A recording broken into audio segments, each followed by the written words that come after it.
Welcome to another edition of Condo Insider, Hawaii's show for board members and owners about the obligation, rights, and opportunities in living in an association. We have a meaningful discussion every Thursday at 3 p.m. on Think Tech Hawaii about various matters that affect associations today in Hawaii. And they're always quite interesting. We're very privileged to have a great guest today because we're going to be talking about foreclosures. We all know that in Hawaii, you don't pay your mortgage, you don't pay your maintenance fees, you have the risk of maybe losing your home. There's a lot of interest in this topic because things happen to homeowners and sometimes they get in trouble. And we want to talk about how this whole foreclosure thing works so you have a better understanding. Today we have with us a very prominent lawyer and good friend of mine, Nalan from Motuoka and Rosenberg, who's been in the association industry law business for some time. Now tell us a little bit about you, your background, and your firm. Thank you. I was born and raised in China, came to Hawaii in 2004 as an international student. I then decided to go to law school and luckily got a scholarship from the University of Hawaii, William S. Richardson School of Law. I graduated from law school in 2009, and since then I've been practicing in Hawaii representing condominium and community associations. In 2012, I was invited to join the Community Association Institute Legislative Action Committee. That's when I began to know you and work with the others to testify in the legislature, lobbying for the associations, and provide legislative update to the community. My law firm, Motuoka and Rosenberg, we are a boutique law firm providing full services to homeowners associations. We would handle their service contract review, advise our clients on the compliance of state and federal law, and do their project documents amendment, restatement, also handle their foreclosure collection, and also dispute resolution with other owners or other parties. Yeah, and about how many association clients do you think you guys represent as a wild guess? We have over 300. I think associations all over islands. We have 7 attorneys, 7 paralegals, and about 10 supporting staff. So one of the things is, owners have to pay maintenance fees. Yes. What creates that obligation for them to pay the maintenance fee? When owners buy into their condo unit or a unit at the planned community associations, there are inherent conditions tied to their use of the real property, which the legal jargon is basically called restrictive covenants, which is something set forth in their project documents, typically the declaration, the bylaws, and of course also the state condo statute. And the statute planned community association also set forth their obligations. And one of the obligations is to pay their share of the common assessments. Well, these common assessments, as we all know, associations work on what we call a zero-based budget. They look at the number of owners and their operating costs, and they collect just enough to cover that. So if one owner doesn't pay, then you technically or theoretically have a shortfall because you're not collecting enough money. Can an owner say to the board, I don't like the way you're running this project, so I'm not going to pay my maintenance fees? No, they have no right to withhold any payment or try to exempt themselves from paying that by alleging, hey, I don't use the swimming pool, I don't want to use the tennis pool, can I, exempt myself paying a portion of that maintenance? They have no right to do that. They have to pay for the full share. That's, required by the statute. Now, is that also true if they had a fine, for example? I mean, they had a parking fine and the house rules said if you park in the fire zone, that's a $25 fine, and the board fines them. Can they withhold the fines as well? They cannot. They have the right to appeal, on the merits. And if they lost, then, they lose, then they are obligated to pay for the fines. So one of the things I've often heard that I see it create problems in the industry where an owner, all of a sudden, they get the fine. All of a sudden, they're not paying it because they're just saying, I'm not going to pay it. And then all of a sudden they're getting legal letters saying you have to pay the fine. There's this term called priority of payment that I've seen misunderstood by owners until all of a sudden they have a really big bill. So can you share with us what priority of payment is and how that works? Yes, it is a policy usually adopted by the board of directors Or some of the project documents, they can include that provision there. Basically says any payment coming in from the unit owner usually would first go to legal fees and costs or other expenses, then to late fees. The next would be go to the fines, then special assessment, and then other kind of assessment. The last one usually is the regular maintenance fee or association dues. So then mathematically, to make this kind of simple, they have a $500 maintenance fee and they get a $50 fine and they just ignore it. And so then all of a sudden the board says, I want my money, and it's $100 legal fees, so they owe $650, the $500 plus the 100 in legal fees and the 50. When that homeowner pays the $500, what you're saying is first goes to pay the $100 legal fee. Yes. Then it goes to pay the $50 fine. Yes. Which leaves them then a shortfall in their maintenance fees of $350. Yes. And because you're delinquent in their maintenance fees, then a board could theoretically foreclose. They will first assess late fees and interest charges, and then the next step, usually they will put a lien on your property if you don't take timely action to cure the default. Of course, the next step is going to be foreclosing if owner just ignores that. And if I'm understanding, if an owner does want to object to it, they, under the current statute, they have to pay first. They can't withhold the payment. They still have to pay and pay these fees first before they can object. Is that right or wrong? That's correct under the condo statute. It's called the right to mediation or arbitration of the amounts owed. Only you only have that right after you pay first, dispute later. So it was one of the things I said in an earlier show that when the legislature passed this Act 187 of this evaluative mediation, that owners shouldn't wait if they have a dispute with their board on a fine or an issue related to money or their maintenance fees.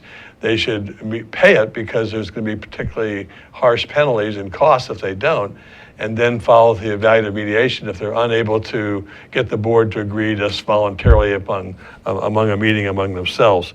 But what you're basically saying, if I in simple terms, would be, if you're an owner and you have an issue on fines or legal fees or maintenance fees, you shouldn't wait and just throw the letters in the trash can because it's going to be potentially very, very expensive for if all of a sudden they follow the lien and they follow the judgment and they have to collect. You're saying don't ignore it. Right? Don't ignore it. Pay attention to all the letters from your association and the managing agent and take timely action to try to curb the problem in the early stage. And even if you pay first, it won't affect your right later on to get a reimbursement if your claim has a merit there. The board will refund your payment if you have a merit there. Well, this is an extreme case, but just to give our audience a little bit of an example, I know of an owner who objected to, had become late, so they had late fees and interest. And then it went to an attorney and they had legal fees. What that owner chose to do was to file, I don't know how many complaints with different government agencies across the U.S., from Federal Trade Commission to their legislator to their representative in Congress, all requiring answers, which increased the amount of the legal fees and the costs on this simple collection matter. They hadn't paid their maintenance fees.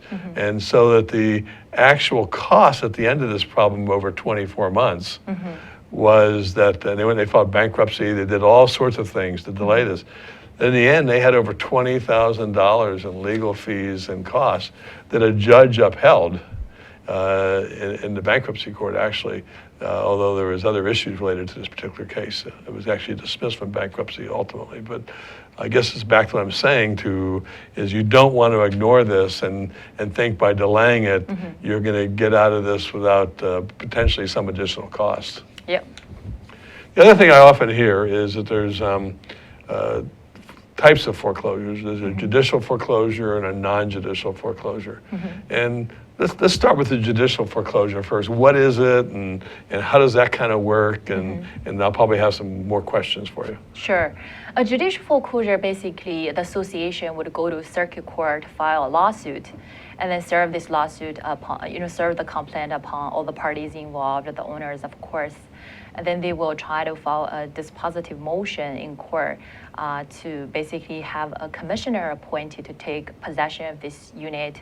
They start like publishing like advertisement. Of course, before that, they will try to hold open house, and then at the auction, the commissioner is gonna sell the property to the winning bidder, and then the association would file a motion for confirmation of sale.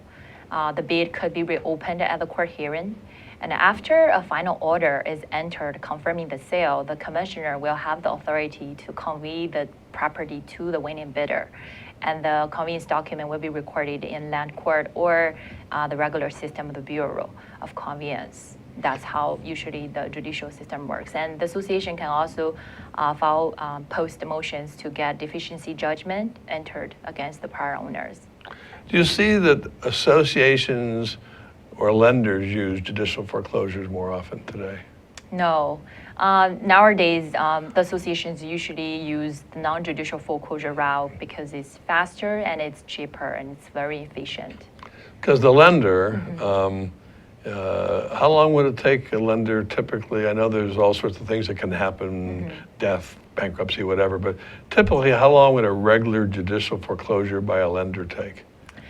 The lender's foreclosure takes really long. I would say normally it's between like a year to 3 years. For associations, judicial foreclosure, it could last from 9 months to 18 months. Well, yeah, because the issues always are, if I remember correctly, that when you look at a piece of real property, they could A, not be paying their mortgage. They could B, not be paying their real property taxes, which I think even has a higher priority than the lender, if I'm not mistaken. And then they could not be paying their association fees. So if an association foreclosed through regular judicial foreclosure, how are they affected by the potential mortgage and property taxes? Are they assuming those? Do they have to pay them, or is that more likely to work when there is no mortgage or whatever? So any purchaser or the association, if they win the bid at the auction, they would take title subject to the unpaid real property tax lien and the mortgage liens if the mortgage is recorded before the association records its lien. So that's usually how it happens, because the association's lien usually is behind the lender and behind the real property lien. So it could be very expensive for an association to do a judicial foreclosure, because in some ways it might cause if they're delinquent with the lender, it may cause the lender to get involved or exercise its rights. And then lenders are particularly are slower on this than everybody else. So it could become rather expensive to do a judicial foreclosure for an association. I mean, do you have any idea what it would cost to do a judicial foreclosure for costs and? For like a regular a case, I would see the attorney's fees alone could range from $6,000 to $8,000, and on top of that, you also have to pay for the commissioner's fees and costs. That could be another $3,000 to $6,000. And if it takes, let's say, 1 to 3 years, who's paying the maintenance fees during that 1 to 3 years? Nobody. Nobody. Usually that's. So the association's being harmed by the fact they're not getting any income. And as I said earlier, because it's a zero-based budget, they need that income to pay the basic budget. We're going to be right back in a moment. And after we take a short break, we thank Nalan for being here. We're going to talk about the other side of the coin, the non-judicial foreclosure, when we come back. Aloha! Join us at TEDx Honolulu 2016. It's at the Blaisdell, July 9th from 10 to 5. The discount code is RACHAEL_TEDXHNL. See you then. Hi, I'm Kili'i Akina, president of the Grassroots Institute. I'd love you to join us every week, Mondays at 2:00 p.m. for E Hanakako. Let's work together. We report every week on the good things going on in our state, as well as the better things that can go on in the future. We have guests covering everything from the economy, the government, and society. See you Mondays on E Hanakako at 2:00 p.m. Until then, I'm Kili'i Akina. Aloha. Aloha, I'm Chantel Seville, host of the Savvy Chick Show on Think Tech Hawaii. This show is for you. It's all about inspiring and empowering girls of the future to do what they love, get out there and be healthy, fit, and confident. If you're up for that, 11 a.m. every Wednesday. I'll see you there. Again, welcome back to Condo Insider. We're sitting here with Nalan, prominent local lawyer, talking about foreclosures. What we've learned so far is if you're an owner and you have an issue on your maintenance fees and or some fines, you shouldn't ignore this because there are particularly potential financial risks through the priority of payment program where the association will first apply any payment you make toward the outstanding legal fees and fines, for example, before applying it to your maintenance fees. So it's important you not ignore these things and address them. Otherwise, you're going to be fighting potentially a much larger financial obligation than just the delinquency itself. We talked about a regular foreclosure, which is usually done by the lender, and the cost, it may take up to 3 years to do it. But associations have another way to do this, and that's the non-judicial foreclosure. Yes. Tell us about non-judicial foreclosures. A non-judicial foreclosure process is also called a power of sale foreclosure, which basically is in the association situation, it would be a power of sale set forth in the condo statute and in the chapter 667 of the Hawaii revised statutes, which basically gives the association the right with very little court involvement or even no involvement at all. You can, by filing a notice of default and intent to foreclose, recorded at the Bureau of the Conveyance or the land court, depending on whether your project is subject to, and then serve this document upon the owners and all parties holding an interest in the property. Then the association's attorney, typically they would start doing the posting, doing the publications for the notice sale, then hold the auction. Of course, in between, there are certain requirements the association has to follow. For example, you give certain time period for the owner to try to cure the default or propose a payment plan. If still they cannot cure the default by the deadline, then they can go ahead, auction this off. And how the deed got transferred is usually by affidavit of foreclosure and a quitclaim deed to be recorded in the bureau. Now, does the owner have rights to a payment plan, or is that something that's up to the board's discretion?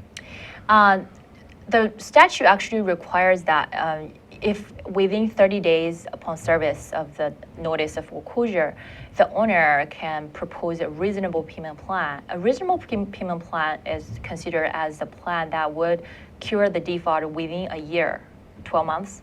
If that's the situation, the board is obligated to agree to that. And after a payment plan is reached, then the association is obligated to, hold on the foreclosure and monitor the plan. But that doesn't prohibit a board voluntarily to give them a payment plan longer than 12 months if there's some extenuating circumstances. I've seen seniors who have severe health problems, and certainly in the Aloha way, they want to be reasonable about it as they got their finances in order. So the board can voluntarily, on their own, do a payment plan longer than 12 months if they wanted to do so. You're right, Richard. The board of directors always have the discretion, to consider and approve a payment plan which they view as reasonable. Yeah, as a management company, we always looked at it. Of course, every circumstance is different. The payment plan or the agreement had to, number one, say, I won't get further delinquent. That means you'd be paying the current fees. Then you would look at the delinquency and you look at what caused the problem and what is a reasonable plan to get out of the situation that the owner restored. Because I don't think any board member wants to take someone's home away from them. But the reality is, as you said, under the law, the board has to approve 12 months, and they can voluntarily, if they think there's factors they want to consider, do a longer plan. But again, boards should always be cognizant of the fact that they don't want the delinquency during the payment plan to get further delinquent. Yeah. So if you look at a non-judicial foreclosure, and a board, let's say the association did a non-judicial foreclosure, what do they do with the property after they foreclose on it?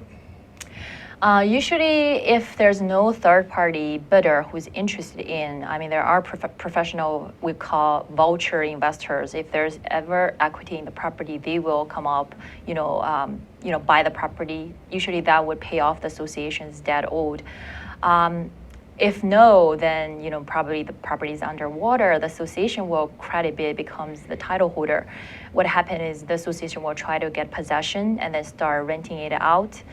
Use the rental income, to offset all the debt owed and the, ongoing expenses to maintain this property to pay for the association dues.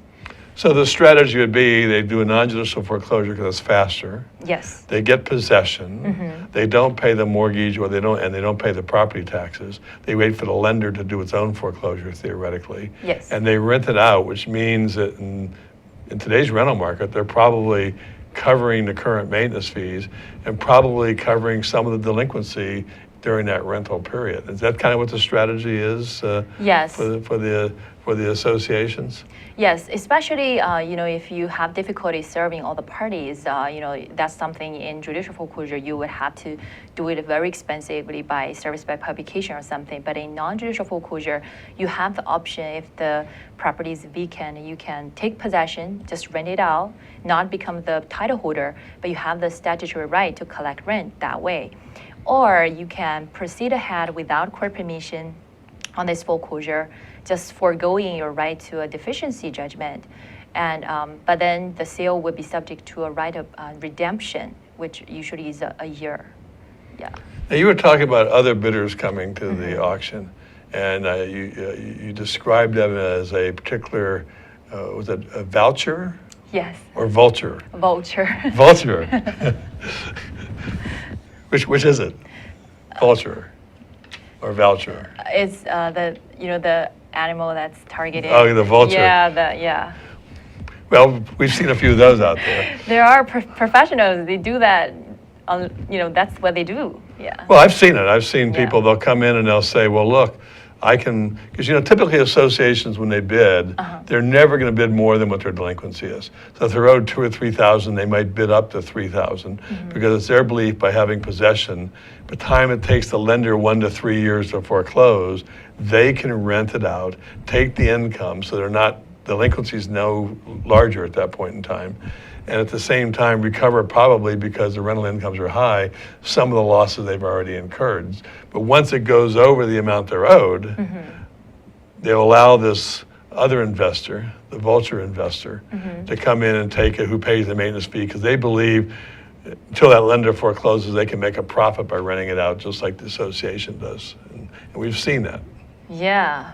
They are usually really good at finding properties with equity because that's what they do. And I mean, my suggestion to owners, if you have equity in your property, you should take timely action, even to consider refinance or do a loan modification or try to even sell your unit to protect your equity. Otherwise, those third-party investors are gonna just buy your property at a very low price. They are gonna reap out the benefit for that. Well, I think that's a very, very important point. It goes back to people not doing anything. Yes. They can go under today's law and try to get a loan modification, depending on their circumstances. They can go and try to get a refinance to make it more acceptable. Of course, credit's going to become an issue. Yes. But at the same time, if they just don't have a way out, by ignoring it in the process, their costs go up.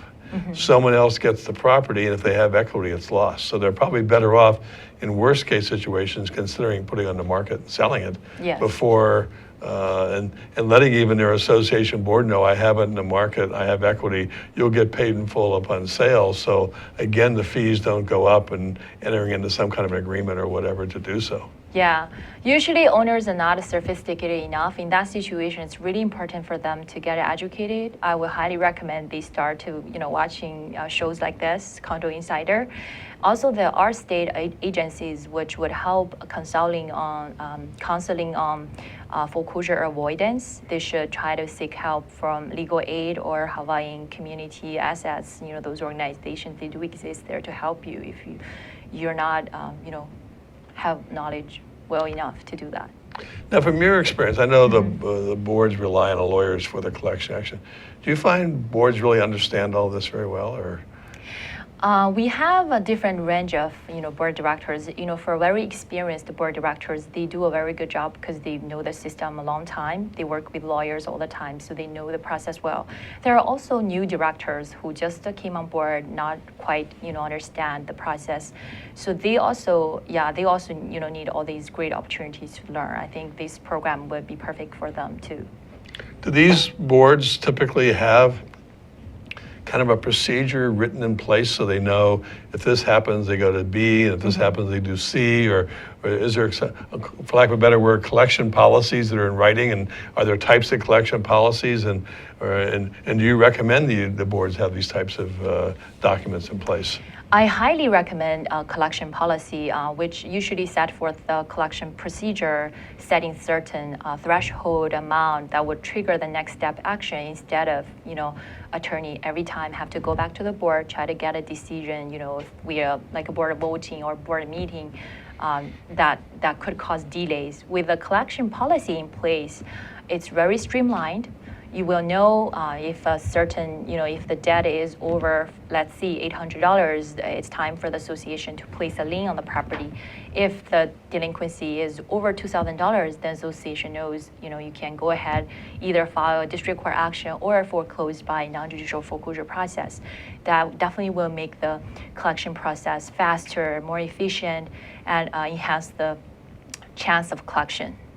I find sometimes boards, because of the Aloha spirit, they kind of want to slow it down and maybe not file the lien right away, which in my opinion is maybe a mistake, because this lien's public notice and public record, and it kind of sets a priority depending what happens on the lender side and the tax side and everything else. So how do you feel? Do you think by having a collection policy that sets it in place and it takes away the argument among board members, well, this person only owed $5,000, this guy owes $3,000, is it kind of take that away and just make it more of a business process by having a established collection policy? And I think, like for example, the point you made, the date where when your lien is recorded, that's actually a very important date. It gives a priority of association's lien in terms of, if there's sub-association, there's master association, all these associations could require lien. There's also judgment creditors, the other, like credit card companies, they are also trying to record judgment liens against the unit.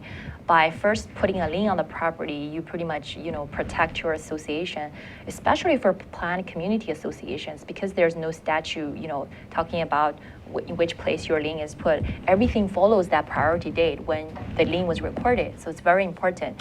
For a collection policy, even if you have a collection policy in place, if the owner does have like extreme family situation or like a emergent like medical situation, they can always send in a written request to try to seek for extension of time or try to work out a payment plan.